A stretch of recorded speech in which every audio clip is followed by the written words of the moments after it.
Welcome to the fourth episode of Mol België, Season 10 recaps from Reality TV Warriors. My name is Michael Hamstone, and joining me as always is the Canadian who has a video warning that the clam is loose in the cloth, Logan Saunders. Good evening. Potentially the most disgusting intro I have ever done for you, and I ummed and ahed about whether to use it. Because, I mean, the imagery in the clam is loose in the cloth. I think that's what we just need to spend the next hour or so talking about, nothing else. I mean, there's nothing else that really happened in this episode. Yeah, fairly uneventful episode. Nothing noteworthy or exceptional or unique about what happened this week. Not only in the Mole, but also in my personal life. Yeah, as I said to you earlier, I've got the least amount of notes that I've had for any episode this season and this podcast. It's the least amount of notes for me too, but for very different reasons. Let's lead with the most important thing. How has your week been? What have you been up to? Oh, let's see. Well, I can't even think of the order of what happened. So, yeah, one of my close friends, the co-founder of my trivia team, he unfortunately died of heart disease while asleep back home in Vernon. So they had a celebration of life for him a couple of days ago. Some of his really close friends met him through me at trivia, because I'd bring my friends to trivia, and they'd become close friends with Scotty. So that was a huge surprise for everybody. I remember even working in the pharmacy, you hear it all the time, that the first sign of heart disease is a fatal heart attack. And unfortunately, it sounds like that was the case with him. I don't think he was, as far as I'm aware, he didn't know he had any sort of heart issues. It's really strange that happened, because a couple of months ago, one of my friends from his running club, she died of a heart attack or something in her sleep, and she was only like early 30s, I think. Yeah, he was a bit older, not elderly by any means. He was probably around, I want to say probably around 50 years old, I would say. Yeah, which is still quite young. Still pretty young, yeah. Yeah, still very young to have a fatal heart attack in your sleep or heart failure. Yeah, of course, I'm hearing this through the cause of death is being passed along, but the consistent narrative is he died of heart disease in his sleep. So that was a huge shocker, because initially I didn't believe it. Everyone was doubting if that was true or not, and then after a bit more digging, and more of my friends who lived back home in Vernon popped up and said, yeah, he really did he really did die in his sleep. So that was very shocking, considering, like, me and Scotty never discussed our personal lives too much, but we saw each other every week, almost every week at trivia. We co-founded the main team together that I've met a lot of friends through. Some of my siblings have come to trivia. A lot of my coworkers who used to work as cashiers and in the front office while I had my pharmacy job, they also came to trivia frequently and know him really well as well. So yeah, it's just a huge shock for everyone in the community. So that was the first thing that happened. And then Gianna and I have been waiting a few months to go jet skiing. I rode the jet ski for about 4 minutes. We can't even figure out exactly what happened, but we ended up falling over in the jet ski. It flipped over upside down. We didn't know how to flip it back over. Gian doesn't know how to swim, so that was even scarier for us. And eventually we got rescued, and then the jet ski mafia came into play and wanted compensation for their damages. So that was about close to 2 hours of negotiations. And I don't even want to get into it. It's a really long story. For the record, Logan messaged me on Sunday, was this? Yeah. You messaged me, and the first thing I said was, is everyone okay? And then the second thing was like, how the bloody hell did you manage to do that? Yeah. We're thinking I probably just, because a warning beeping sound came on, and the only thing we can think of is maybe I panicked and leaned instead of turned. But I didn't think I was leaning that far over for it to flip over. Yeah, so that happened. They had to try and bring in the jet ski from the middle of the sea, and they needed 6 men to bring it back onto the beach there. We ended up paying about 30% of what they were originally asking us for. It took a lot of haggling. And then with the jet ski mafia, we were doing a lot of research on this. This is a pro tip if you're coming to Phuket in Thailand. The jet ski owners have paid off people in the police. So when I came back to the hotel to get some money, I talked to the hotel owner, and the hotel owner said, yeah, we know one person who works at the police station, but the jet ski crew have paid off several police officers. So if you end up going to the police, you may be charged a lot more once the police are involved, since they're being paid off essentially by the jet ski mafia. And then we were researching other stories about people who had to pay 10 times as much as what we paid, and just other horror stories. So overall, we're just glad we're safe. We're okay. We don't have any sort of organized crime people after us. So that's to be thankful for. But completely coincidentally, you are fleeing the country fairly soon. Yeah, we're leaving. We're leaving pretty quick. Yeah, finally out of I think feels like it's time to get out of Thailand, not just because of wet season, but yeah, it's time. When is it you're actually changing countries? Obviously, we're not going to say where yet, but I leave here I think we leave on the 25th. Yeah, we're really excited for somewhere new. We were originally going to go to another town in Thailand, but the money we paid off for the jet ski, we were thinking, maybe we'll save that bit of cash and do it next time we come to Thailand. At least it wasn't an astronomical amount. So that happened. That was the second thing to happen. And then the third minor thing that happened is I suddenly raised my left arm, and I completely pulled a muscle on my left side to the point that I could not even flip over in bed whatsoever. It hurt for me to even sit up or stand up. Gian looked very concerned when I was walking around or when I was trying to move whatsoever. So that happened. And then we went to the hospital to get my COVID booster. And because of Scotty's unfortunate passing, Gian's been experiencing some health issues. So we tested her blood pressure. It turned out to be fatally high blood pressure. She got diagnosed with high blood pressure, hypertension, and the hospital kept her under observation for about an hour and a half total. They asked her the same questions over and over, if she was feeling dizzy or lightheaded, about 10 times, which she wasn't. She had other symptoms.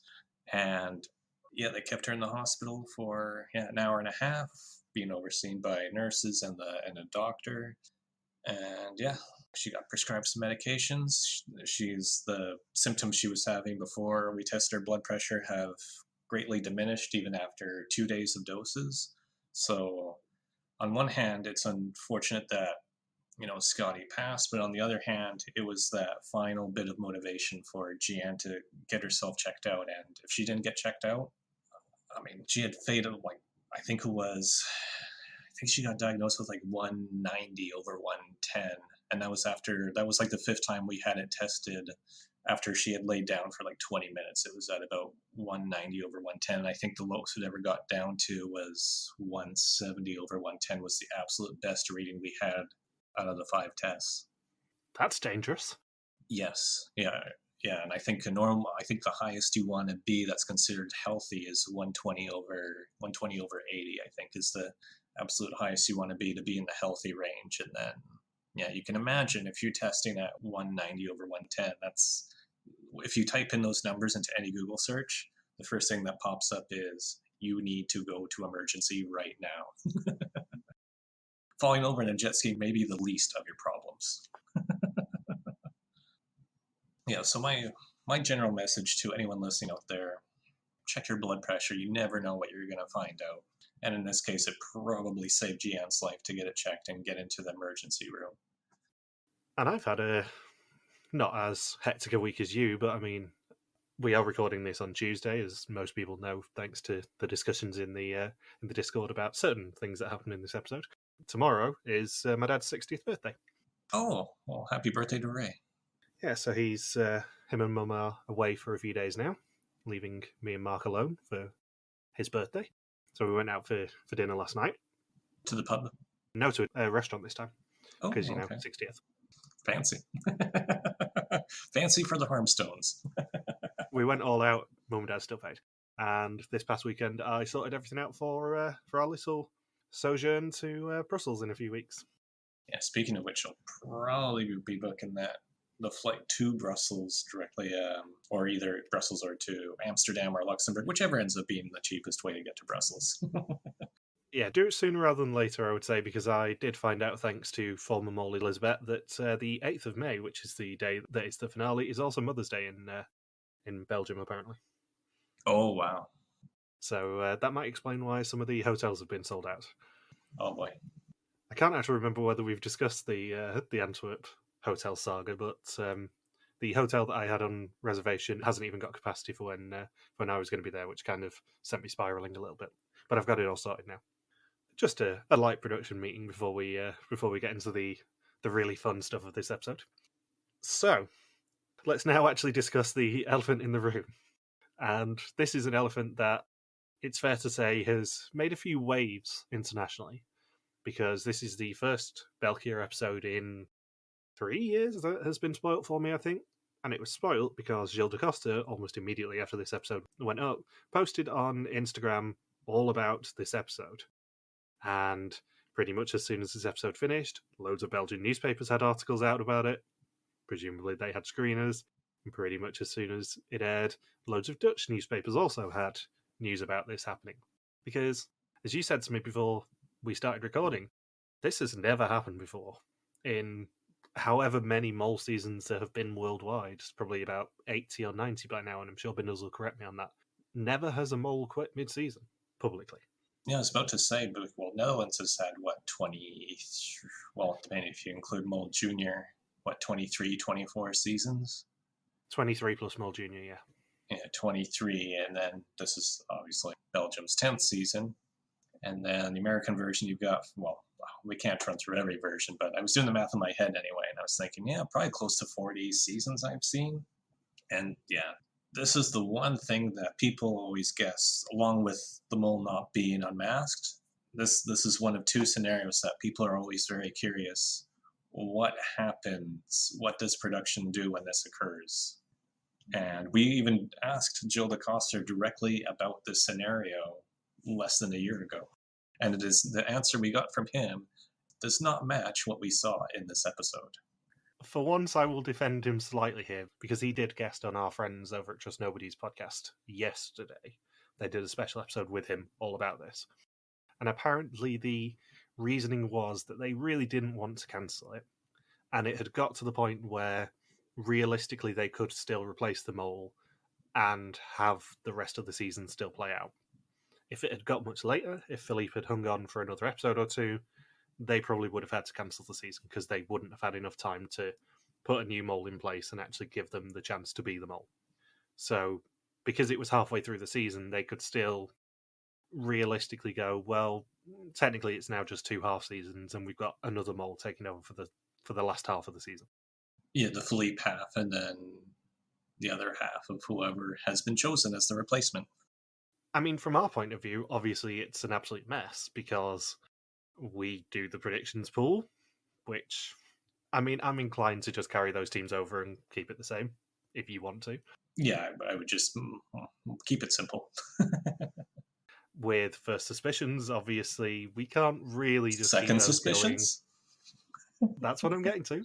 With First Suspicions, we can't really carry those over, because there were, spoilers, 2 people who actually did end up getting the mole in number 1 here. So, for the first time ever, after next week's episode airs, in Belgium, Second Suspicions is launching. I've been deeply in conversation with myself about how to actually make this work, because preferably, obviously, I would launch it this week. But with the sheer amount of spoilers that would have been floating around had I put up loads of posts going, oh my god, the mole quit, you can do Second Suspicions now, it's probably safer to let everyone have a little look at the new mole's actions next week, do the Second Suspicions, and we just have 2 or 3 weeks of Second Suspicions and announce winners for that, as well as the First Suspicions people who are going to be congratulated at the end of this episode. So, pool will be carrying over with just teams of 3 now rather than teams of 5, because it works out nicely. We've both only got 3 people left each. Second Suspicions will be launching after the next episode airs, and it's all scheduled and everything. I've already done everything for that. I think Balder's Bar is very glad they did not do a suspect list for this season. Oh yeah, Dan Pete doesn't even know yet. Dan's an episode behind because he was moving last weekend. So he has no idea that this has happened, I don't think. And I think he probably will send me a message just going, thank God I didn't do suspect list. This would have been a mess. But yeah, this is the exact same kind of dilemma I've had over the past few days, and obviously got spoiled on Sunday night about this and ended up watching it yesterday afternoon. And I've been thinking basically what the easiest and fairest things to do is. And unless it was you who'd won, I couldn't carry first suspicions over. I have to do second suspicions to make it fair to everyone. So, did Jill give any extra insight behind, from what we didn't see in the episode? Well, it sounded like they weren't surprised. It was more of a mutual decision than we saw from what I've heard. It had basically got to the point, like what we assumed with Naylor last week, where someone sat him down and went, do you think you can continue? Because don't worry if you can't, you're not a failure. But it's getting to the point where we need an answer as to whether you can continue or not, because if you do continue, you're here till the end of the season, then we can't let you leave without cancelling the season. And that's a lot of pressure to put on Philippe. Yeah. There was one big thing that wasn't mentioned in the actual episode, but was mentioned in Café du Mole, which is that after the cactus challenge in episode 1, Philippe started sleep talking when he was in a room with Bert and lamenting the fact that the team had won €3,000 in that challenge. And Bert confronted him off camera and said, I heard you sleep talking. Are you the mole? Basically. And after that point, he didn't sleep. He only got naps on the toilet because that was the only place he felt safe. So for 9 days, he did not sleep. That's terrible. He did a John Mark. That's the reason he left. I wish that would have been I think the public would have accepted it a lot better if they had that detail. I can understand if they weren't able to film it, but yeah, from what I've heard, the Belgian public is obviously incredibly sympathetic to this, as they were with Naylor last week. But yeah, apparently he basically was just paranoid and sleep deprived, which is why he ended up leaving the game. Yeah, that's so. If he didn't sleep talk, he probably would still be there by the sounds of it, because he would have a clear head and would figure out how he could sabotage each challenge. Yeah, it was just that it was a spiral basically because he did the sleep talking, which then meant that people were onto him, which then meant he felt like a failure, which then meant that he was more worried about it, which then meant he didn't sleep as much, which then meant he failed more, and that it just became a vicious cycle basically. Because everyone was onto him. He couldn't. That means he couldn't do anything subtle. No subtle sabotages for him. I don't know whether everyone was onto him, but definitely was. And by the sound of things, him and Uma went all in on him on episode 2's Tied Destiny's execution. But yeah, I don't know how many people were actually onto him, but the paranoia of somebody definitely being onto him and somebody having 100% on probably every test as a result of it meant that he then started feeling more like a failure.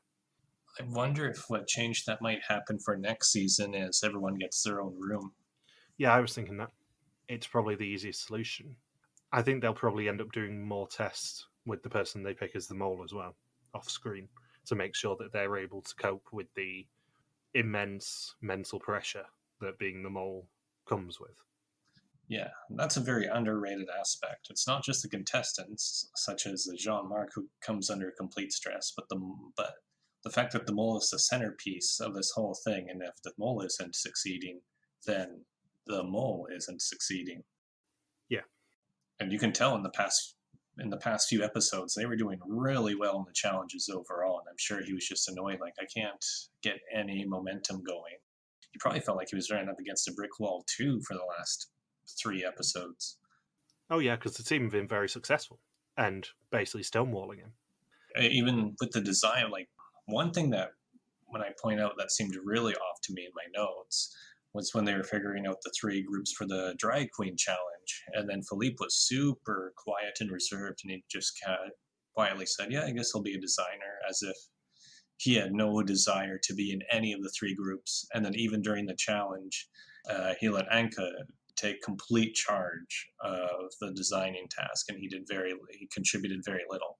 I know that was part of the sabotage, but it was to the point where he was super reserved and was just letting the group dictate what would happen each challenge.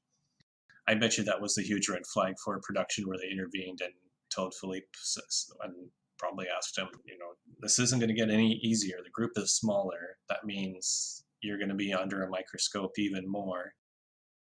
So what the revelations from Café de Mole, thanks to Philippe on the Bothers Bar Discord, were it started to unravel for Philippe after the Cactus Balloon Challenge on day 2. This was actually mentioned in episode 1 by Bert. He revealed he was the mole in his sleep, saying how disappointed he was that they earned €3,000, and Bert being able to repeat this back to him literally. As a result, Philippe gets anxious and basically refuses to sleep because he doesn't want to make the same mistake again. He mentions taking quick naps on the toilet because that's the only place where he felt safe doing so. Bert mentions in episode 2 to Uma in the pair challenge how tired Philippe gets in the evenings and not to write him off.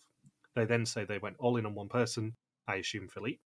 Because of a lack of sleep, he wasn't in shape to sabotage well and be quick on his feet and was suffering from intense paranoia. Production tried their best to convince him he was actually doing well, but Philippe mentions he was suffering from tunnel vision himself. Philippe's doing well now. Post-show, he was supervised by a production therapist.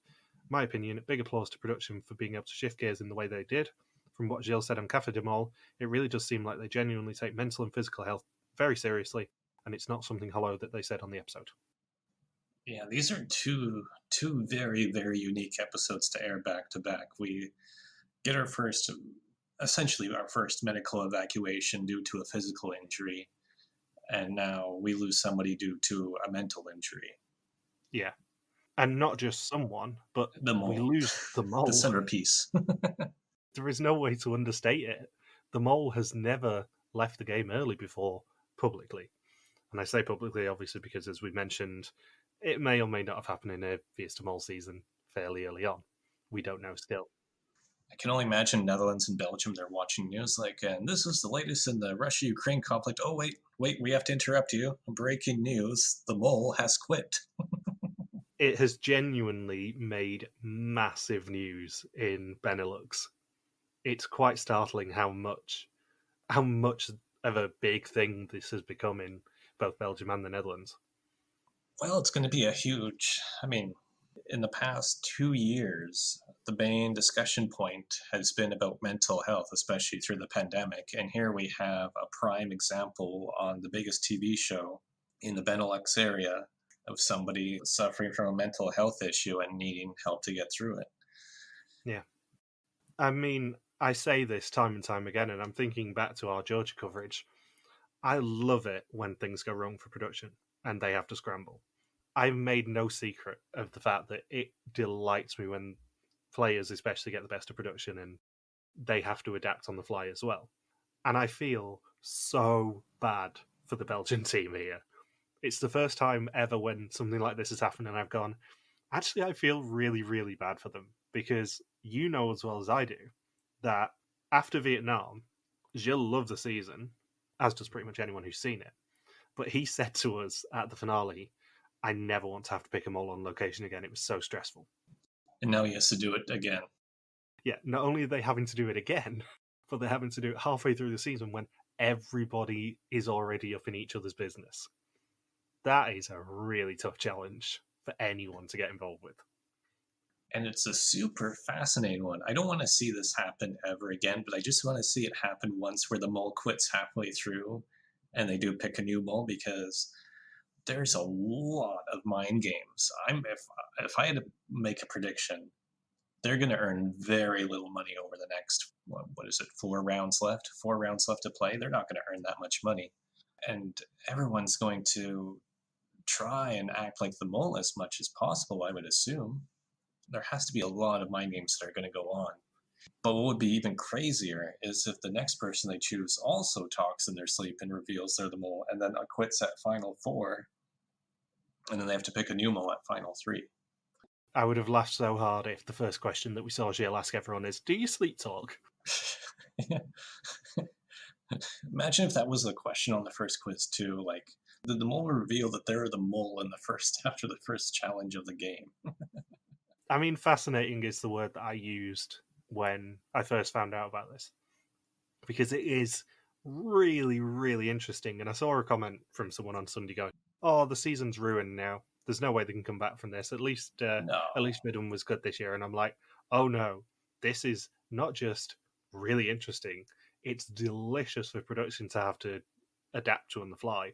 And also, it's really compelling storytelling for them anyway. This is, in a way, actually a godsend for production because not only does it really get people talking about the show, it shows how good their duty of care is, especially coming off the back of the Naylor elimination. And also, they can tell a story they have never been able to tell before, which is what happens when a mole quits. What happens when they have to adapt on the fly to save a season. And how will the contestants adapt to it too? Because there's no playbook for this situation. It's never happened before. A contestant has never gone into the mole thinking, okay, what do I do if the mole drops out halfway through when there's a new mole that's picked after I've gotten to know everybody really well over the past 11 days? So now everyone's going to be really examining everyone's behavior because now they know, okay, before everyone else wasn't the mole. Now we have to identify who's acting slightly different. But everyone else is going to be thinking the same thing, and they want to be the decoy, so they're all going to try and act slightly different too. So I think there's going to be a lot of sabotaging. The mole may not even have to do that much to get money out of the pot, because it's just going to be pure mind games now. It's also delicious irony that the entire first episode hinged around the phrase, will history repeat itself? And inadvertently, for production, history has repeated itself. Yeah, they're picking them, and that's why they had the Elizabeth quote at the start of the episode. It is not from Mexico. Mexico should have been this week, but they tipped their hat slightly by having Elizabeth be the intro quote, presumably from, well, it must have been from the finale when she said it was so difficult and wonderful at the same time. Yeah, people have used that quote to describe other things in life, I'm sure. But I'm ignoring you. But this happening mid-season also is super fascinating because it explains why we've had stuff like the briefing to the mole. Because we were really wondering where the briefings of the mole came from because we're used to diaries of the mole. And it set up this perfect 4-episode arc of the mole not necessarily being able to cope and struggling. Remember when I was joking that each week the briefing should be of the mole just breaking down more and more? It basically was. It really happened, especially when, what was it, at the start of the episode, we had Philippe say, oh yeah, I'm gonna puncture that tire, no problem, I'll be able to do it. And then he wasn't able to puncture the tire, presumably because multiple people are really onto him and keeping an eye on him.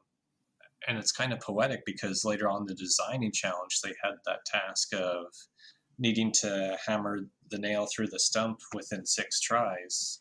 And then Philippe wasn't able to do that either. So I could see it where, because of his lack of sleep, the physical strength required to do basic sabotages. I mean, he was fine with the hammer through the nail because if you're not physically strong enough, you're inadvertently sabotaging it. But the fact that he just couldn't puncture the tire, probably due to overall lack of energy. Just fascinating overall how that came into play for two separate tasks. The really fun thing about this episode as well, setting aside Philippe's exit from the game, is something I cut from last week's podcast, but I think if there was ever a mole episode that you would never want to participate in, it would be this one. This is a Logan Saunders nightmare episode. Oh, biking, yes. Yeah, because you can't ride a bike, and your hatred for people being forced to do drag is quite well known. However, I do want to say, I wrote this in my notes too, out of all the times they've ever done like drag tasks on reality TV shows, it's more like a point and laugh type of deal. But here, I think it was really, really well done. It wasn't a point and laugh at the person scenario. I thought it was really well done overall. As with pretty much everything that the Belgian production team do, there was the authenticity there that made it work.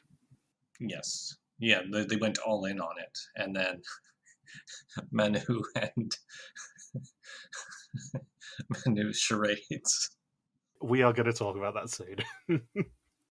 So, previously, the final 8 pissed in a bottle for Papa Bear before splitting up for 3 separate challenges. Manu struggled with diving, but it was Naylor's ongoing struggles with her leg that was the most cause for concern. After a doctor diagnosed her with a muscle tear, the other 7 tried to launch a rocket before their last night in Lanzarote saw a twist at the test where they could earn valuable information about whether each other could lie. However, Naylor made the big decision to leave on health grounds, cancelling the execution. And it is day 8, and they are on a ferry to Gran Canaria. Gilles asks us whether each of the final 7 could be the mole, and he specifically asks who carries the heavy burden, who is the mole. As we said, the opening title is It Was So Difficult and Wonderful at the Same Time, from Vietnam's Mole Elizabeth, skipping the Mexico season for now. And then we open the episode with a very early briefing of the mole, explaining how they are going to try and sabotage the opening challenge. And very confident that he'll be able to pull it off. And they wake up on day 9 in Gran Canaria. They are in Cortijo San Ignacio. They see cycling jerseys and a tablet waiting for them. Sven hates cycling and says he hasn't ridden a bike in 10 years. And Jens reveals that he did test to become a racing cyclist when he was younger. Anka asks Uma if it's true you go commando in cycling shorts, which it is.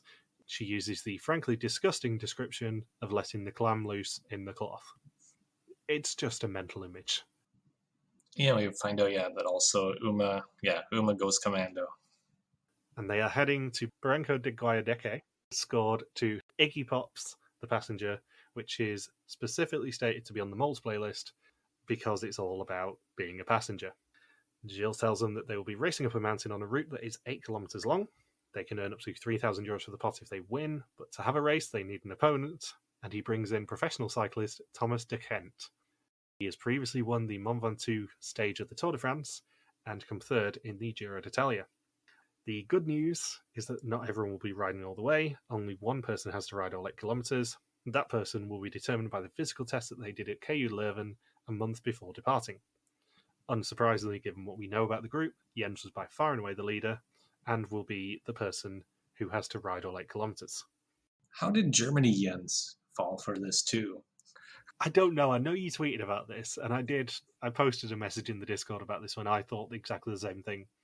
It's getting ridiculous now. I don't know how they keep convincing him that he has to do all these challenges. And I really, really, really hope that the reunion has scenes of him having to do all 8 of these challenges that they're going to inevitably put them through. He's going down as one of the most gullible human beings of all time. Last week's episode title did translate, apparently, as the most gullible Jens in the world, inspired by your brilliant pun. Surprisingly, no one has corrected the Dutch on that, so I'm assuming it's correct. But he really is the most gullible person I think they've ever had on this show if he's done all 4 of these challenges so far.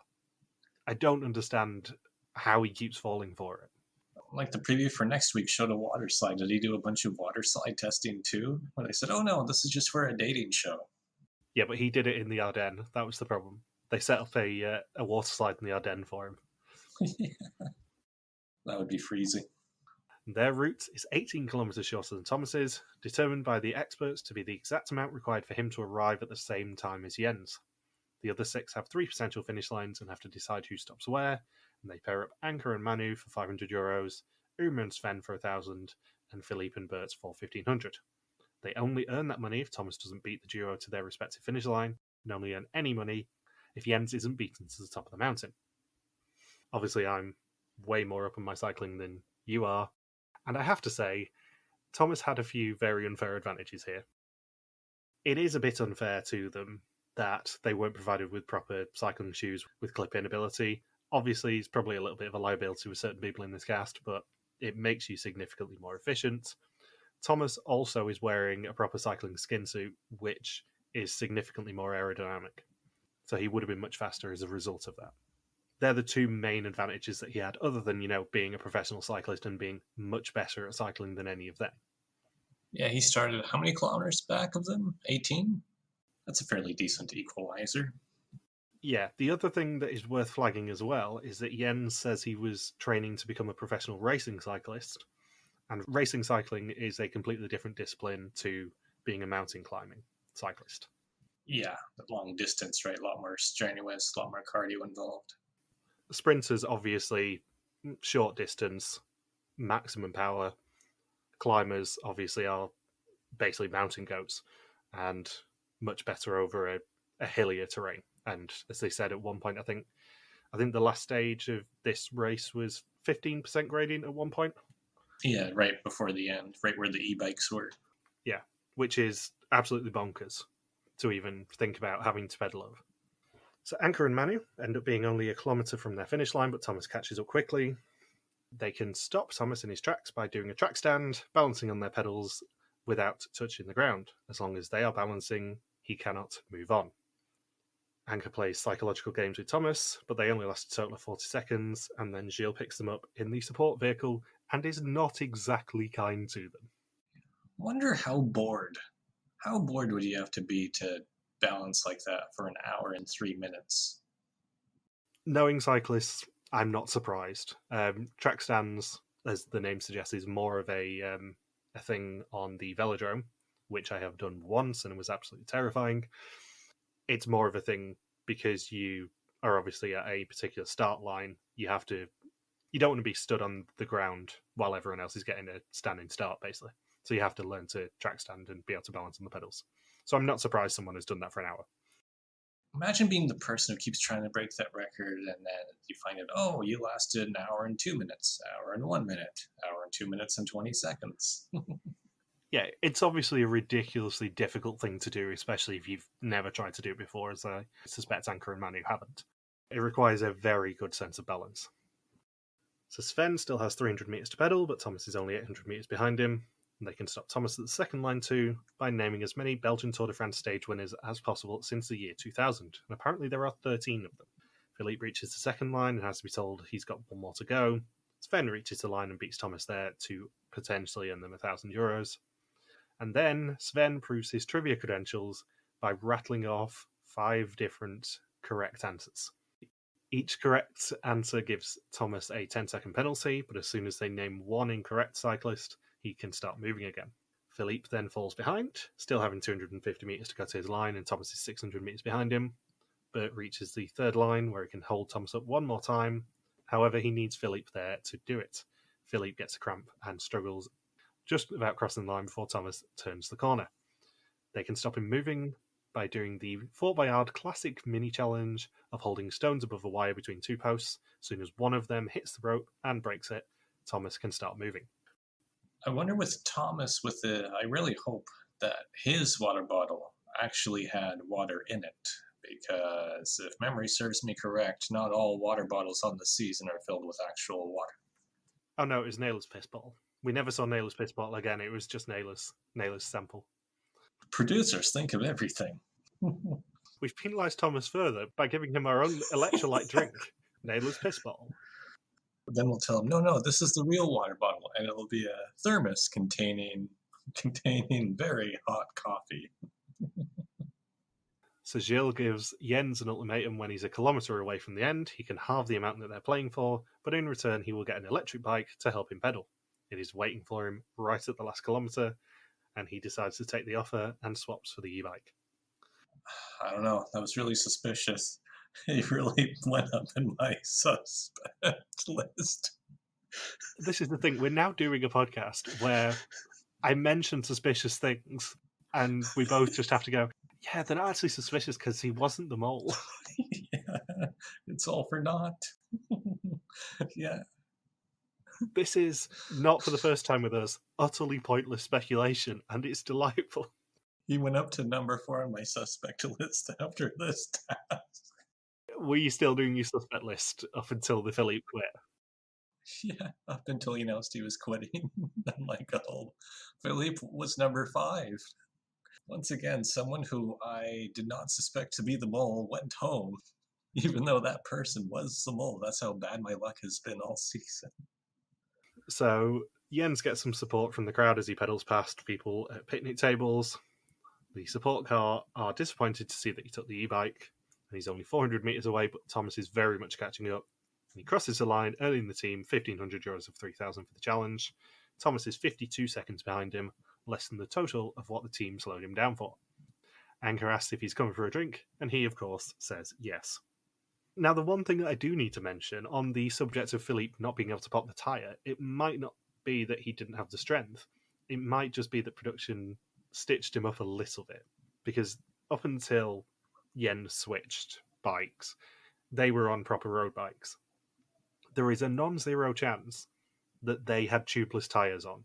If they had tubeless tyres on, the two main types of tyres that you can have on a road bike, I know this is getting into a cycling podcast, but the two main types of tyre you can have are tubed and non-tubed, tubeless. Tubed ones are very much the standard ones where you put the inner tube in and blow it up with air. Tubeless have air in them, but it's got a sealant in it. So if you have a puncture on a tubeless tyre, like, for example, with the thumbtack, like Philippe tried to do, it might seal itself back up again straight away. Interesting. So that might have been why he struggled. He may have got unlucky with the fact that they had tubeless tyres on those bikes. I don't know. Poor Philippe, that he's probably already at his mental breaking point, and you can probably just see the frustration of the tyre not puncturing. I will also say it is quite hilarious that in any other situation, I think they probably would have given Thomas a Mole-themed jersey to wear as the opponent. But of course, because he's a professional cyclist and sponsored by certain companies, he did have to wear his Lotto Soudal kit. Oh, I didn't even think of that. Yeah, he won't have been allowed to wear another kit, even if it wasn't a sponsored kit or another team's kit. He will have had to wear his Lotto Soudal one. Are there any famous Canadian cyclists that are well known in Europe? Lowell Taylor, he's one. Well, that wasn't a contestant on Amazing Race Canada. Not that I can think of off the top of my head. I'm sure someone will write in and tell me, but I can't think of any famous Canadian ones. Yeah, because it's just the idea that people can make a ton of money off of various cycling competitions would just blow people's minds in Canada. All we know of is the Tour de France as this funny little event that happens every summer, and that's about it. There has been exactly one Canadian who's won a stage at the Tour de France. Out of like thousands of stages they've done in the Tour de France over the past 50 or 60 years. Yeah, and that was 1988. I think that was the same year Canada was in the World Cup of soccer. And then we're in the World Cup, not for 2022, but for 2026. I believe they qualified. They won't have qualified yet, I don't think. Hang on. Or no, maybe it is for this one. That's how little I pay attention to soccer. Hang on. Well, the next World Cup is the end of this year. It's in December.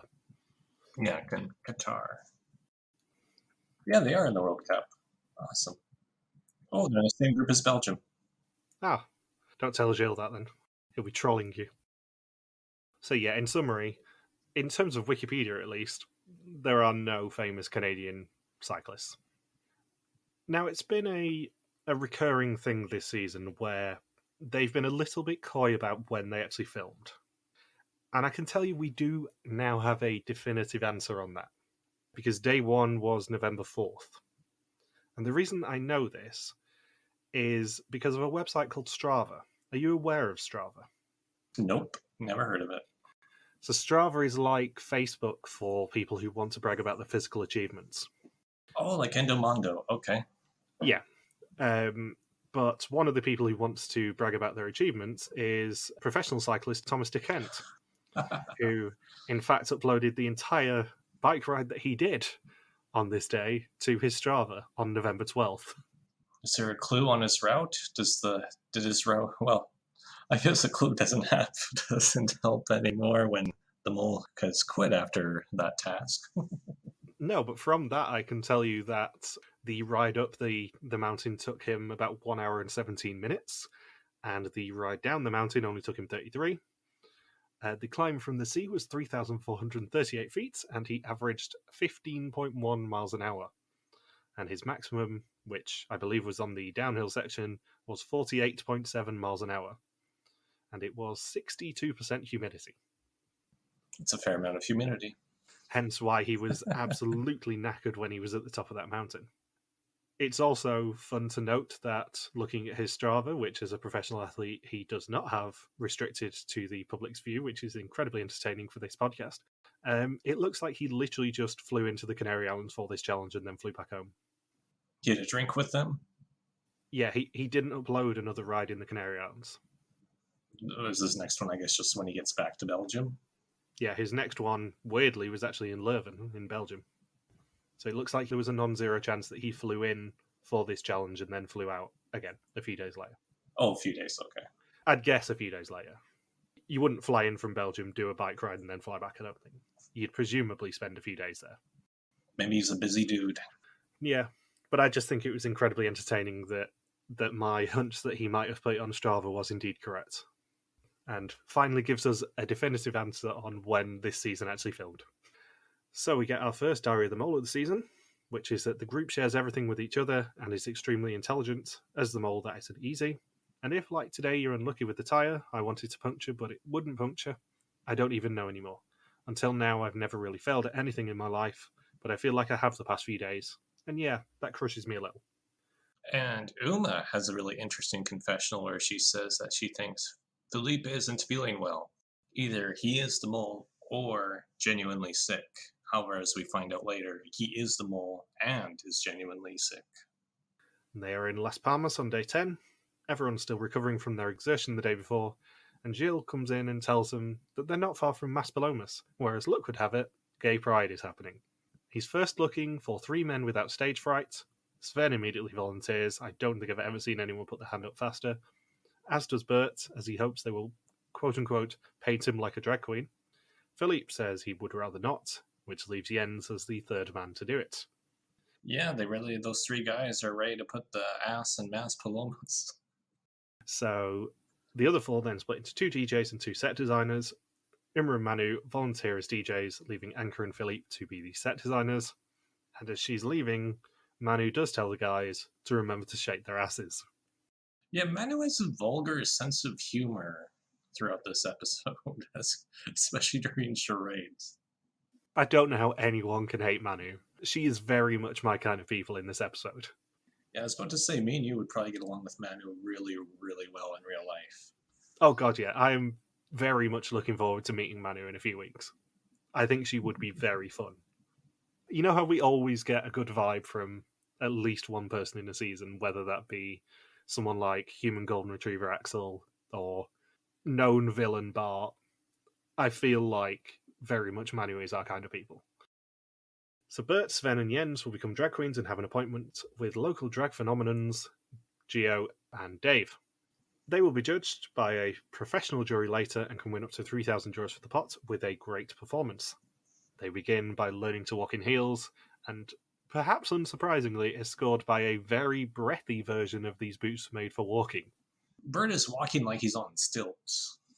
Yeah, if I was a bit luckier, there would have been a chance that Jens's fall here would have been our banner, because his ankle goes sideways, and it is very entertaining. Jens is another person who, perhaps unsurprisingly, especially after last week's discussions about how much I love Jens, he's very much the sort of person who I'm very much looking forward to meeting, because he is very enthusiastic no matter what he does. I think that's the best way to describe him. He's just incredibly enthusiastic and happy to be there. And it's infectious. Imagine if Nayla was still in the game. She would have had to do the cycling challenge, which I think she'd have to quit after 2 seconds. And then imagine her trying to be a DJ. Obviously, we're going to get onto the DJing because I'm not sure I've laughed as hard at anything in the Mole this year as I did when the terrible recorder version of Wrecking Ball started playing. Yeah, it's like an elementary school 5th grade class playing it. Maybe Joe played it himself. That would be funnier. I don't know whether we've ever discussed my love of bad woodwind, but oh, it makes me laugh. And it was just so unexpected. You obviously have Gilles saying, skipping ahead slightly, Gilles saying, because they didn't manage to get this song, they're going to have a less professional mix. And it starts playing the proper version of Wrecking Ball, and you're like, maybe they're just going to have to, do a bit of mixing like they did in the Columbia finale or something like that. And then it just fades into the worst rendition of Wrecking Ball on a recorder you could ever imagine. I mean, we praise their comic timing so much on this show, but that comic timing was flawless. It was just beautiful. Just the pure confusion. And the fact that there was absolutely nothing that they could have done about it. And instead, Sven had to kind of sexily dance to a children's recorder version of Wrecking Ball. If I'm not mistaken, I think at one point during the montage of showing them prepare the performance and the designer set, I could have sworn there was a remix of PIMP by 50 Cent playing. Yeah, I think there was. This challenge was way funnier than I was anticipating. I think that's the best way to describe it. It was just way funnier than I was anticipating. So Anka and Philippe must decorate 3 backdrops, initially with a basic set of supplies. They can earn a second table of supplies by hitting a nail into a stump in 6 hits or less, and each get 1 attempt. This is also, just like with the holding a stone over the wire, a minigame from Fort Boyard. So this week's theme is Fort Boyard. And Anka really comes off really suspicious here because she was so close to getting that nail through and she messed up on her last hit. It is actually surprisingly difficult to complete that challenge correctly and win it, I would say. It's a tough minigame to win that. Because you've got to be both strong and accurate with it. And it's much tougher than you would anticipate, I think. And people who don't really hammer nails too often are going to be a bit nervous that they're going to hit their finger by accident when it's a strength-based challenge like that. Because you also have absolutely no buffer with it. You can't really afford to not hit the nail properly, which adds to the pressure on it. So they obviously fail. Philippe's isn't even halfway in, and Anka gets close but fails. They can earn a third table by building a stool that is sturdy enough to support one of them in the space of 5 minutes. They succeed, and Anka sees the potential in a pair of unicorns. Uma and Manu have to introduce the drag queens and start the music from the mixing desk, but first they have to earn the music. To do that, they're going to play the Czechia classic of silent disco charades. Uma starts with Man, I Feel Like a Woman, and Manu, let's be honest, has a bit of a dirty mind, and her guess ends up being, quote-unquote, Pussy and Boobs. That'd be more like a Cardi B song instead of a Shania Twain song. Normally with an error like this, I would Google it, but I am 100% not Googling whether there is actually a song called Pussy and Boobs. By Cardi B. Because I am not getting put on a watch list because of Mol België. Yeah, don't Google WAP either. On that note, have you heard the Kid Spot version of WAP? No, that sounds like something Saturday Night Live would do. I wish they would have had to act out WAP in the charades. Then Manu would have gotten it in like 2 seconds. Well, if you think back to the Czechia version of this, they were all reasonably tame. The worst it got was Pikachu trying to impersonate Dolly Parton with the boobs. Yeah. This one we have Man, I Feel Like a Woman, then I'm Too Sexy. Manu's guess is there. I believe her sequence was fuck, then sex, then sexy. And then it was like, yes, you're actually close to the right answer. And then we had Upside Down, and I'm presuming another song as well, because obviously there was the song that they all performed together. So I'm assuming there was one that Manu probably had so many dirty guesses they couldn't physically air it. That's quite the feat if you say something that gets censored by Belgian television. So yeah, obviously Manu doesn't get the first song, and as a result, they have an unsuitable song in the mix, which we do later find out is the frankly amazing, terrible recorder version of Wrecking Ball. The second song is I'm Too Sexy. Manu somehow guesses it after a few false starts, including just screaming the word fuck at her. Anka then reminds us that Philippe looks a bit depressed. He doesn't do arts and crafts often, but he wanted to do the music, and the other two were just a bit too quick for him. Oh, so that's where the sabotage was supposed to be, was on the music. Yeah, I mean, even if we didn't know Philippe was the mole, I think you probably would want to be on the music. Either music or drag queen. Because you're impacting 2 of the 3 tasks. Yeah, because if you keep making them have to use terrible recorder versions, not only is it hilarious anyway when you can say that that's a sabotage, but also it then means that the drag queens have to sexily dance to children's recorder versions of popular music. Like, I would have loved to hear the terrible recorder version of Toxic, for example. Yeah, you would have lost a lot of the beats. So Jens and Bert go into the bathroom to decide what facial hair they want to have as drag queens. And Sven asks the drag queens to make him colourful. Like a rainbow. And then the drag queens come out, and Sven looks absolutely no different. He just looks like Sven in makeup. It's something that Papa Bear ends up talking about when he talks to Sven about potentially being the mole. Like, Sven doesn't really react to things. He would clean up in a game of poker, I think, because he just is very passive facially. And it makes it way funnier in a challenge like this, where he obviously looks ridiculous, but he just looks like Sven with makeup on. Yeah, you can't tell if he's enjoying himself or if he's not enjoying himself. No, it's like Raymond Holt from Brooklyn Nine-Nine. Like, all his moods just seem to be the same. And I'm saying this as someone who very much loves Sven. He's a brilliant character. But his lack of reactions is just delightful to watch in the background. Hence why I think why he was near the top of my suspect list. Yeah. So there are 50 points that can be earned by the jury, 10 for the decor, 10 for the music, and 30 for the drag queens. Uma and Manu start their first song, which is Miley Cyrus's Wrecking Ball, which then fades into a bad woodwind cover of Miley Cyrus's Wrecking Ball, and Sven does have to just keep dancing. Jens is then up, and he gets his actual song, which is Toxic, and he's surprisingly good at it, as they all say. Uma then guessed Diana Ross's Upside Down, so Bert gets the correct music. However, Uma and Manu manage to play Jens' song again. Bert styles it out, but then falls in his heels, and they eventually get the right music, which is Taylor Swift's Shake It Off. That was a pretty moldy action right there. If only any of them were molling. Yeah. Gilles then tells him afterwards that he's speechless, so he will hand over to the jury. Yeah. Jill is like, if I say anything, I know it's going to come off as offensive by accident. So I'm just, you guys just judge this for me. What do I say as mole host here? Yeah. Can I say they look lovely? Yeah. Jill is probably thinking, okay, we just had someone medically evacuated last episode.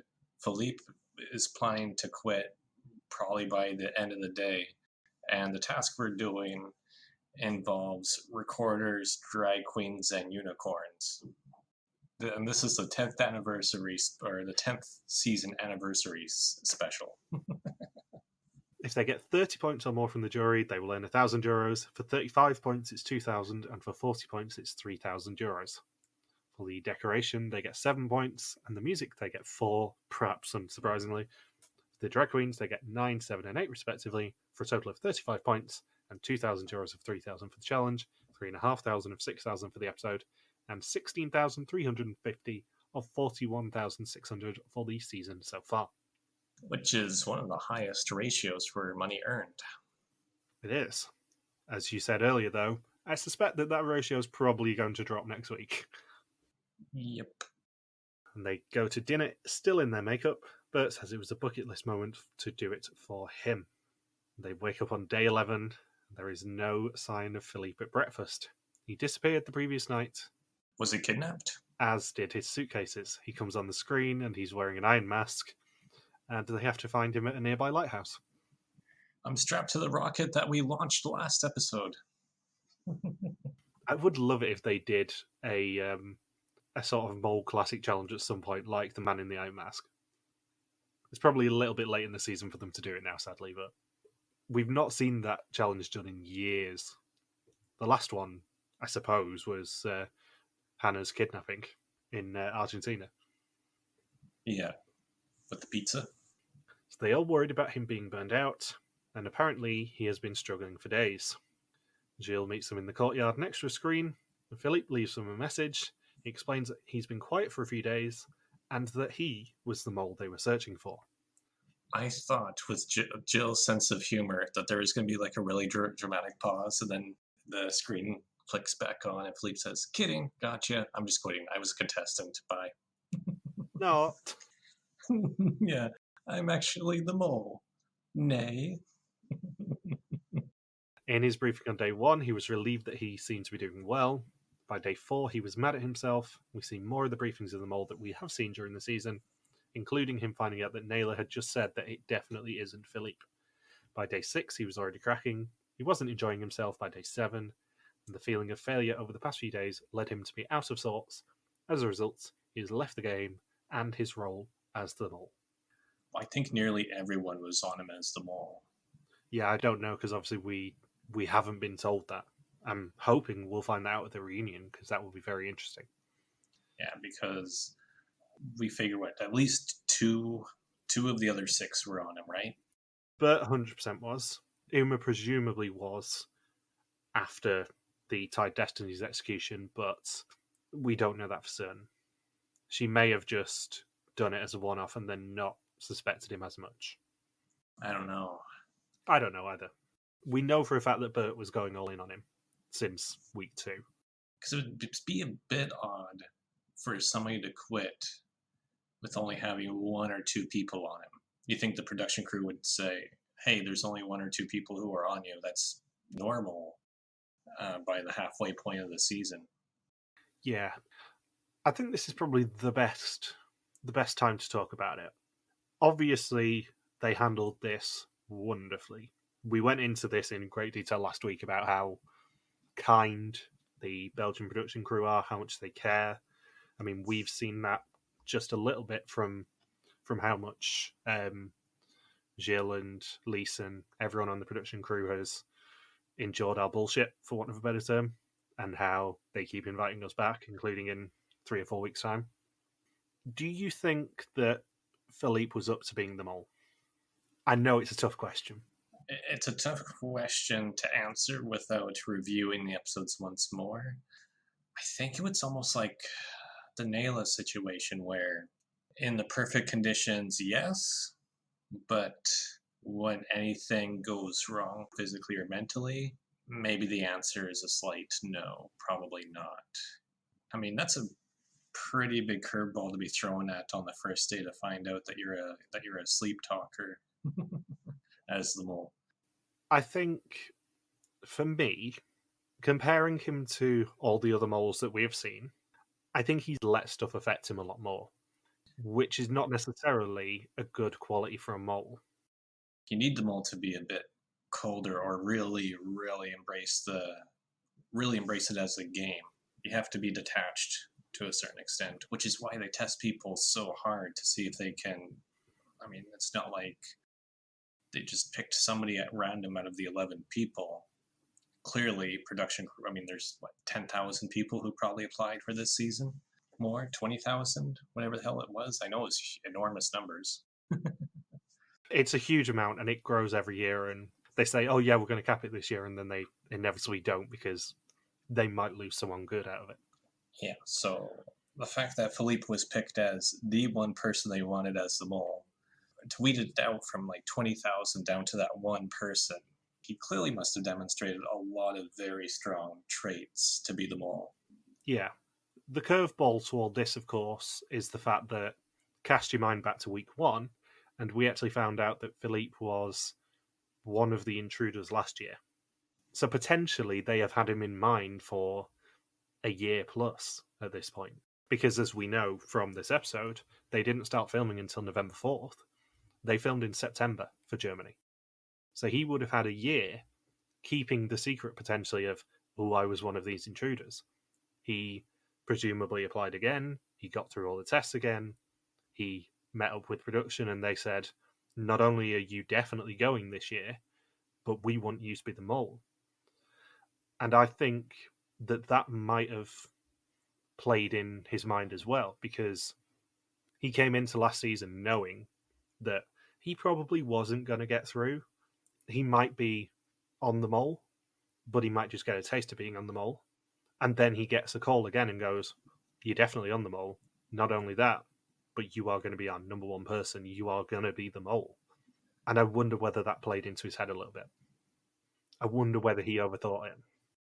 But you think the production crew would be able to pick up on that because the mole gets tested more than any other person. And not only that, but Philippe has had, I mean, they were anticipating Philippe to be a contestant last year too, so you could argue that he's been tested more than any other previous mole they've had. So it's very interesting that they had all of this data on him, more data than any other person they picked to be the mole. And I mean, even production crew said, you weren't a failure, Philippe, but the fact that they were just so surprised that he had to quit halfway through. They're going to be reviewing the data on that quite a bit to figure out how can we avoid that situation in the future. Yeah, let's be perfectly clear. We're not blaming Philippe. We're not blaming the production crew. We're blaming absolutely nobody here. But it's a fascinating situation. Yeah, because you want to be thinking what went wrong, what went wrong for this situation to happen, because it's like the worst nightmare for production. Other than maybe while they're on Gran Canaria, the volcano erupts and they all burn in lava or something like that. Yeah, it's an absolute worst case scenario for production. And it's very interesting as an outsider here watching it and going, what happened? How could they do this? How did they stop it happening again? Because you don't want to even consider having to end a season early. 10th anniversary. Setting aside the 10th anniversary, you don't want to consider cancelling a season. You don't want to have to replace the mole mid season. But I think it kind of makes the season a bit more fun, to be honest. It really reinforces that anything can happen on this show. And just the fact that production, it's exciting too, because production is entering new territory and the players are entering new territory. They're writing the playbook as to what would happen in this scenario should any other franchise or any other future Belgian mole season enter on this type of mess again. Yeah. So it's going to be very fascinating to be like, okay, what's the strategy if the mole has to go home halfway through and a new mole gets picked? What if I'm picked to be the mole halfway through? What the hell do I do? This sort of a situation also makes me think, because I have said for years that obviously the mole would be the only show that I would ever want to do, and I would 100% want to be the mole if I was given the option. But it makes you think, seeing how much it affected Philippe, it makes you think, would I actually want to be the mole? Would I be strong enough to be the mole? Yes is the answer, but it makes you think twice about it. I think one thing that really jumped out, one quality that we now know that any mole needs to have, is to be able to think on their feet and not panic if some of the sabotages don't go their way. Yeah, I think Philippe is. I think Philippe is a bit too much of a perfectionist. I don't want to criticize him too much. That's the thing. But he was a bit inflexible when it came to stuff going wrong. Because if you'd, for example, if you started this season again with, say, Gilles Van Bell or Elizabeth or someone like that, and the team were being very successful, they would have found a way to get around it. Whereas Philippe retreated inside himself a little. I think the pressure got to him. That's what it boils down to. And then the briefing in this episode, too, there's a spot where he said, although I didn't succeed, I'm really happy for the group that they're all having a really good time and earning money.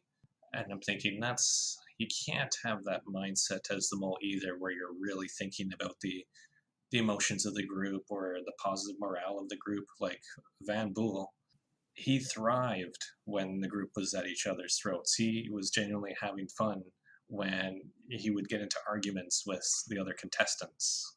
I think you need a mole who genuinely enjoys messing with people as much as possible, even if it's like they have to embrace the awkwardness and uncomfortable interactions between contestants on the mole and just find it hilarious. Like, for instance, let's pick an example from last season when Leonard decides to take 10,000 euros out of the pot. You know the group is going to be absolutely furious. Everyone's going to be at each other's throats until the end of the game. But he enjoyed doing that. I don't think Philippe, if he was in that same challenge, I think he'd be too nervous or possibly be like, oh, they're all going to be really upset. It's not going to be a fun dynamic within the group anymore. I feel really bad about this. I could see that being his mindset. Or maybe Philippe's personality also changed a bit. Maybe he's not really like that. It's just because he hasn't slept in 10 days. Because I don't know about you, Michael, but for most people, when they get really sleep deprived, emotions really take over. So that could be it too. Maybe Philippe's not normally a sensitive person. It's just sleep deprived Philippe is a really emotional and sensitive person. Yeah, I mean, I've heard the phenomenon before that airlines don't put emotional films on flights because the change in pressure and sleep deprivation and jet lag and all that sort of stuff affect you emotionally, and make you much more likely to be upset or angry or everything like that on a plane. So you tend to have more uplifting films on a plane than you would in an average cinema, for example. Right. Doesn't stop you crying at Encanto, but yeah, they don't tend to put like really gut-wrenching, heart-wrenching films on planes because people's emotions are heightened because of jet lag and stuff. So it's the same thing with sleep deprivation. Jet lag and sleep deprivation are very, very similar things biologically. Overall, I feel bad that Philippe had to go through this, and that he's going to be, this could potentially define him in the public eye for years and years. So hopefully, it sounds like he got through it with a therapist, and hopefully he still enjoyed the experience. Yeah, obviously, I'm deeply interested that we get to talk about this sort of stuff happening. But on a personal level, I'm glad that Philippe is all right now. I'm glad that he was on Café de Mol and able to explain his side of it. I'm glad that our instinct about how lovely the Belgian team are was 100% correct. You even see it in this episode. I mean, we're going to get to Gilles tearing up in a minute, but you know, just from our interactions with them, that they deeply care about these people and deeply care about anyone who goes into their orbit. And it's really nice that they ensured that he was okay. It's really nice that they put his needs ahead of their own to say, are you sure you're going to be all right getting to the end of this season because you're not doing well at the moment in terms of your sleep deprivation and stuff. It was absolutely the right choice of Philippe. It's absolutely the right choice for the production crew. It's deeply interesting for us, and obviously selfishly I'm like, oh, this is going to be juicy. But ultimately, it doesn't matter what the decision is as long as it is right for the person affected. And we had this with Naylor last week. She probably couldn't have, well, she definitely couldn't have carried on in terms of the cycling challenge, but she probably couldn't have carried on with the physicality of the game. And Philippe definitely couldn't have carried on with the paranoia that being the mole provides. So it was the right decision for him. I don't want to criticize him too much because if I were in his situation, I definitely would have made the same decision, I think. I would have been deeply worried as him if I'd been sleep talking about how irritated I was that the team had won money and got called out for it the next day. And each day was probably very, very long for Philippe. He still had another 11 days to go, I think. Yeah. So Philippe then comes into the courtyard and says his goodbyes to everyone. Bert says something beautiful. He says, be gentle to yourself. He says to Gilles that he's happy with the choice that he made, that he needed humanity more than the game at this point. And Gilles is genuinely upset to have to say goodbye to him. And we hear him, if you listen very carefully in the episode, you actually hear Gilles sniffle. He's tearing up when he says goodbye to Philippe. You don't think he's tearing up because his job is going to be a lot harder for the next 4 rounds? Oh god, yeah, he's tearing up because of that. But you kind of assume that before they even announced Philippe's departure, there was a big, heavy production meeting that morning. I suspect, going, what do we actually do? I bet you there were production meetings going on for several days. This wasn't an out of the blue thing, I don't think. No, I think they had a solid about, probably even starting with round 2. They were probably starting to really worry. Yeah, I agree. I would have loved it, however, if Philippe did turn around to him and say, don't cry for me, Gilles de Costa. The truth is, I've never left you. That could have been an Argentina quote. Gilles then explains to the group that health comes first, whether that be physical or mental, but it does have an effect on the game. There is no mole anymore, and that needs to change. And of course, if you pan the camera around, you'll see that everyone is just impersonating the hyenas from Lion King, going, no mole, la la la la la la. And then Gilles has to snap them back and go, idiots, there will be a mole. One of you will be mole. Stick with me, and you'll never go hungry again. Can we just all be contestants, earn money, and then the quiz is just answering questions about what happened? Yeah, about who Philippe is. Who knows Philippe the best? Yeah. Yeah, so Gilles tells one of them to be prepared, as they will become the new mole. Instead of a challenge, they will have an intense chat with Gilles, and one of them will receive an offer that he's hoping they will not refuse. Yeah, otherwise they're really screwed. I would have loved it so much if they'd offered it to someone and they turned around and go, no, I actually don't want it, thanks. and then gone to their second choice, and they go, nah, actually, I'm not. It's like last choice to be Mole. You just have Jens sitting in the corner grinning, going, I'm by default the Mole. I knew it. That's why he was smiling after his name was on the screen. What was your order of suspicion before Philippe's departure was announced, by the way? Sven, Manu, Bert, Jens, then Philippe, then Uma, then Anka. But based off of the chat with Gilles and seeing their name typed in. Yeah, we're going to get to those in a minute, because it's not who do you suspect this week, it's who do you think Papa Bear offered it to. So Bert says that on one hand he would love to do it, but he would struggle to keep it up that long, which is a problem that some people in your videos have. Manu admits that she would love to be the Mole. Sven says the Mole have a tough job now that everyone knows each other, but being the Mole is the crux of the program. And Gilles describes him as unreadable, which I'm not sure if that's a compliment. Yeah, that he's just naturally suspicious. Yeah, you're just very passive. Uma says that she wanted to be the Mole from the start, but she played the entire game like she was the Mole regardless. Jens thinks that he could do it and he's strong enough to handle the group. Anka would say yes, it's super cool but super difficult. And they all, apart from Anka, say that they are good liars. And in probably my quote of the episode, Uma correctly guesses that most people think that they're good liars. Each of them then head into a side room and discover their new role, either as candidate or Mole. One person will get a different message to the others and take the starring role from now on. All we obviously see is their reactions. Bert looks disappointed, Sven's face literally doesn't move, and Manu and Uma both don't react either. Anka nods, and Jens grins. Gilles then closes the laptop and tells them that there is now a Mole in their midst once more. The game begins anew, with 6 people we already know, and one of whose world has just been turned upside down. Upside down. And the good thing is, Manu is able to act that song out now. We know that from this episode. Yeah. So next time, there are letters at a water park, a kidnapping, paintball guns, and someone chooses the bankrupt option. If you were Papa Bear Gilles Costa, what would you be looking for in a new Mole? I think at this point, if I was Gilles, I would just pick the person who I would find to be the most interesting as the Mole. I think I would just pick Manu. I would just be like, you know what? We've had 2 really weird things happen. Let's just pick somebody who would be a really fun Mole to see how it would play out, and I would pick Manu. The overriding thing, I think, has to be someone has to find that Mole. I think somebody will. They have too much information on each other. They basically have to scrap the first 4 tests worth of questions, which then means they're going to be limited on the finale test.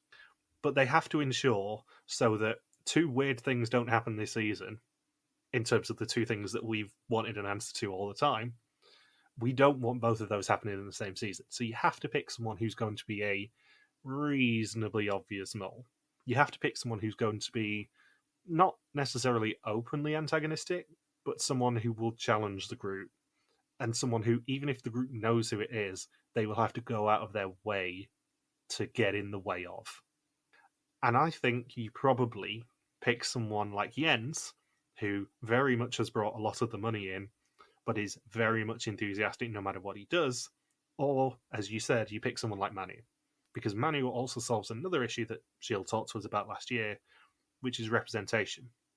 They don't have many non-white contestants on Belgian Mole. That's purely because of the applications. He said to us that they don't have many minority groups who apply. I think it would be very interesting to then make Manu the Mole off the back of that statement. Purely personally, I would love it to be Jens because I think he would be a hilarious Mole in the next 4 episodes. I think he's going to cause absolute havoc if it's him. Yeah, that's another way to do it too. Just somebody who's going to be really... I think you need someone who's going to be really aggressive. Yeah. I think if Jens is the Mole, he's going to be spectacularly aggressive with these people, and I love that. That's exactly what they need to end this season. I think he's just someone who is utter chaos. Yeah, make it a combination of fun and aggression. Yeah. So, who do you think Papa Bear selected? You can have 2 suspicions. I think he picked Manu. Manu and maybe Sven. I mean, just from the pool point of view, I would love it to be Sven, Bert, or Jens. I think my two suspicions, though, of who he would pick are going to be Gendt and Manu, purely because they are probably the most interesting of the options. Gendt is an agent of chaos, and Manu is someone who very much is sitting in the background grinning at people. And the other thing on the Gendt point is he has been, in this episode especially, incredibly gloaty that they have got one over on the mole repeatedly. And I'm wondering whether they've put that in to sow seeds going, Gendt is saying this now, but he's going to become the mole and then have to figure out how to deal with that with the group. Because very early in this episode, we have a Gendt quote that's something along the lines of, "Oh, the mole's not doing that well at the moment, are they? We're constantly getting the best of them." So I'm wondering whether they've snuck that in as a kind of wink, wink, nudge, nudge, this guy's going to become the mole thing. Yeah. I'm very curious to see how this plays out. So, with Philippe going home, your team is now all the girls, Anka, Manu, and Uma, and mine is now all the boys, Sven, Bert, and Gendt. Let's hear it for the boys. We're not redrawing the pool because that is far too much grief at Final Six. And I do have to say, congratulations to Bram and Jack, who had Philippe as number 1 in First Suspicions. First Suspicions is obviously now null and void. Next week we'll launch Second Suspicions as soon as the episode is finished. I can't believe I'm having to even prepare for Second Suspicions. You'll need to rank everyone from 1 to 6, including next week's boot, and you'll have until episode 6 airs the following Sunday to fill it in. Who do you think is going home next week? Yeah. I don't know, Anka. Completely non-committal answer. I love it. Yeah. The best thing is, I wrote the template for this right before episode 4 aired, so I'm like, oh, who do we suspect? Who's going home? I'm just going to fill that in so I don't have to write it every week. And then, who do we suspect changed to who do we suspect's been chosen? And who's going home next? I have no bleeding clue. I don't know. Based on how my past week has been going, I have no fucking clue. Purely from a non-confusion point of view, probably one of Anchor or Uma would be great for me because I keep mixing them up and having to re-record that. Have you got anything else you want to say? After 2 hours of this? No, I don't. I'm good. In that case, thank you for listening to our bumper de Mol België Season 10 recap. We'll be back next week to continue the hunt for the second new mole in the Canary Islands.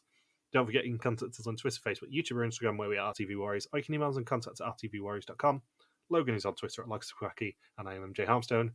Thank you as always to Natalia for the subtitles, and we'll see you for hopefully a bit of a calmer episode next week. See you later. Peace out and just chill to the next flavoring.